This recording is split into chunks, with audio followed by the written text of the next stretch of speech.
studio RTL. Éric Jean-Jean.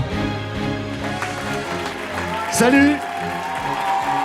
Cette émission, si elle existe, c'est pas parce qu'il y a un animateur qui parle, c'est parce qu'il y a toute une équipe. Alors Titi, son boulot consiste à accueillir les artistes à partir de 15-16 heures. Ouais, toute ton équipe, l'équipe que tu diriges, il y a 7-8 garçons qui sont à l'entrée.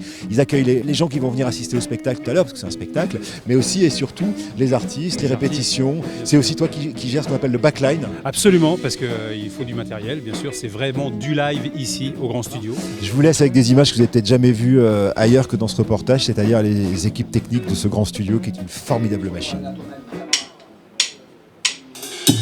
Elle habite Paris depuis moins de 3 mois, mais elle a déjà tout le mode d'emploi. Elle emploie tout plein de mots que je connais pas, roule en Vespa. On gère avant tout ici les retours sur scène pour que les musiciens soient confortables pour jouer ensemble.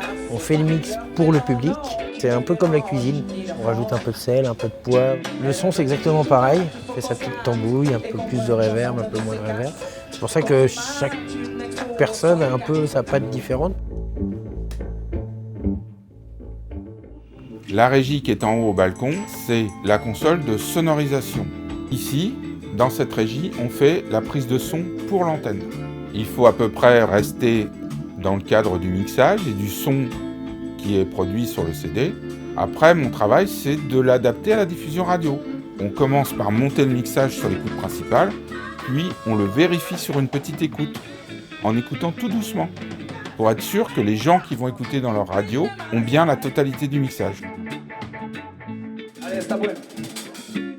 Je m'occupe de l'éclairage en fait dans le studio, ce qui est un peu bizarre pour de la radio, mais en fait on s'est rendu compte il y a quelques années que le public avait besoin d'avoir un vrai éclairage de concert, un vrai éclairage d'émission de télé devant lui pour pouvoir faire ressortir à l'antenne radio le ressenti qu'on a vraiment dans un concert.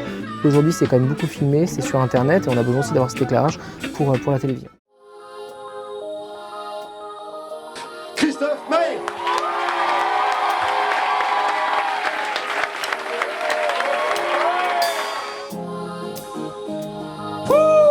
Toi, l'attrape-rêve, tu le sais bien, ouais. Comme l'envie on rêve et comme l'en rêve on devient. Toi qui veilles sur nos nuits, je te dis merci, petit morceau de lune.